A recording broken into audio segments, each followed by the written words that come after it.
என்னோட plan work ஆகலைன்னா என்ன பண்ணுவேன் தெரியுமா? இப்படி தான் அழ ஆரம்பிச்சுடுவேன். And this is not the first time. என்னை அழ வச்ச மெயின் சப்ஜெக்டில் one of the subject current affairs and policy notes. Current affairs கூட இப்போலாம் நான் யூடியூப் சேனல் பார்த்து நோட்ஸ் எடுக்க ஆரம்பிச்சிட்டேன். But while starting the policy note என்ன பிடிஎஃப் ரெஃபர் பண்ணுறது, எந்த வெப்சைட்டில் இருந்து நோட்ஸ் எடுக்கிறது, அண்ட் எந்த மாதிரி ஆர்கனைஸ்டு அண்ட் என்ன மாதிரி ஃபார்மேட்டில் நோட்ஸ் எடுக்கணுன்ட்டு I was so confused. But அப்போ எனக்கு கிடைக்காத answer I just got right now.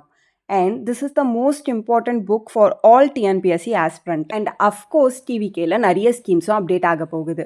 So before that இந்த புக் வாங்கி you just want to understand the basic of policies like what is budget, agriculture budget, economic survey, like எல்லாமே இதில் cover ஆகும். Once நீங்கள் இதெல்லாம் அண்டர்ஸ்டாண்ட் பண்ணிவிட்டு அதுக்கப்புறமா நியூவாக வர ஸ்கீம்ஸ்க்கு நீங்கள் நோட்ஸ் எடுத்தாலே போதுமானதாக தான் இருக்கும். So for that and mainly இந்த புக் வாங்குறதுக்கு முன்னாடி I just used to check government website.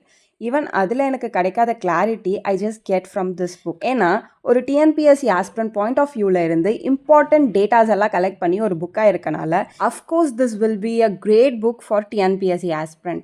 And இந்த புக்கோட A to Z full detail and இந்த புக்கோட ஃபீச்சர்ஸ் பற்றி அப்கமிங் வீடியோவில் நான் சொல்கிறேன். If you have any doubt regarding this book, just comment on it. And in the book ஓட full detailed video நான் within 2 daysல upload பண்ணுறேன். And அந்த வீடியோ பார்க்கணும்னு நினச்சிங்கன்னா மறக்காமல் subscribe பண்ணிக்கோங்க. And bye guys.